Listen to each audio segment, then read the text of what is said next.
Per accedir al cúbic, has d'introduir les teves credencials a l'espai indicat. Recorda que aquesta informació l'has rebut al teu correu electrònic. Un cop hagis introduït el teu usuari i contrasenya, has de fer clic en entrar per accedir. A la pàgina d'inici, trobaràs l'agenda. Un espai que et serà de molta utilitat. A continuació t'expliquem en què consisteix. A la part superior esquerra, podràs veure un llistat de les tasques pendents, destacant les que tens per al dia d'avui.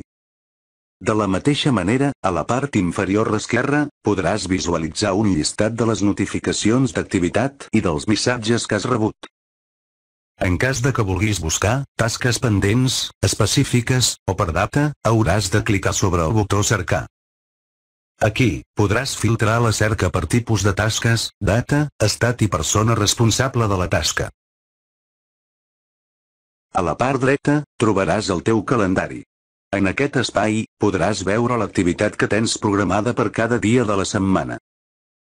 Sens dubte, l'agenda serà el teu espai de referència per estar al dia de l'activitat que has de realitzar.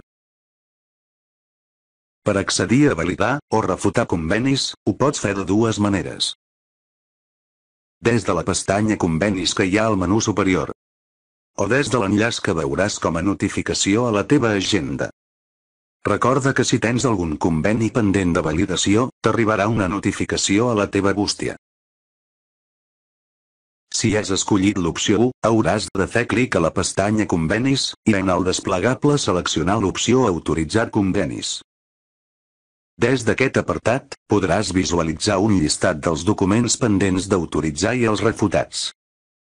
Si t'interessa validar un conveni que no surt al llistat, podràs utilitzar l'opció Cercar, per localitzar-lo. Aquí, podràs fer la cerca utilitzant qualsevol dels camps que hi ha disponibles. Per últim has de fer clic en l'icona Cercar. Si has escollit l'opció 2, hauràs de fer clic en l'enllaç que tens a l'apartat de tasques pendents. Si passes el ratolí per sobre de la notificació, podràs veure a quin alumne correspon el conveni.